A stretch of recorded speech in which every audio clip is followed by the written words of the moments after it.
જોડે અડધો bitcoin short કરેલો છે. તમે જોશો તો $850 સમથિંગનો પ્રોફિટ ચાલી રહ્યો છે. મારી ઈચ્છા એવી છે કે $1000 હું પ્રોફિટ બુક કરું. અધરવાઇઝ ઉપરની સાઈડ નીકળે છે તો હું $600 ઉપર મારો ટ્રેલિંગ સ્ટોપ લોસ કટ કરી નાખીશ. અત્યારે જોશો તો $900 આજુબાજુ ચાલે છે.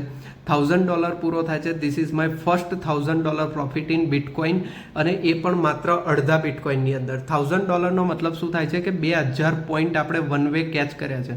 ઓકે, બટ અત્યારે $800ની આજુબાજુ ચાલ્યો છે. અગર સારું થોડુંક હજુ ફોલ આવી ગયું તો $1000 પૂરા થઈ શકે છે. અધરવાઇઝ $980 પહોંચી ગયો છે. $986, $976. કમોન યાર, $1000 માટે માત્ર હવે $50 અહીંયાથી બાકી છે. ઓ સીટ, બરાબર છે. અગર નથી થતો તો હવે અહીંયાથી $700 આવી જાય છે તો પણ હું એક્ઝિટ કરી દઈશ. બરાબર, ઓકે. $972, $986. ચલો, $1000 પૂરા થઈ ગયા છે. હવે હું પ્રોફિટને બુક કરી લઉં છું. મિત્રો, $1004 આપણે પ્રોફિટ બુક કરી દીધો છે. કાલે મહાશિવરાત્રિ છે અને આપણને પ્રસાદ મળી ચૂક્યો છે. અડધો બિટકોઇન શોર્ટ કર્યો તો નાની ક્વોન્ટિટીની અંદર, મતલબ 2000 પોઈન્ટ આપણે ફોલ કેચ કર્યો. $1004 આપણો પ્રોફિટ બુક થઈ ચૂક્યો છે. બોલો હર હર મહાદેવ.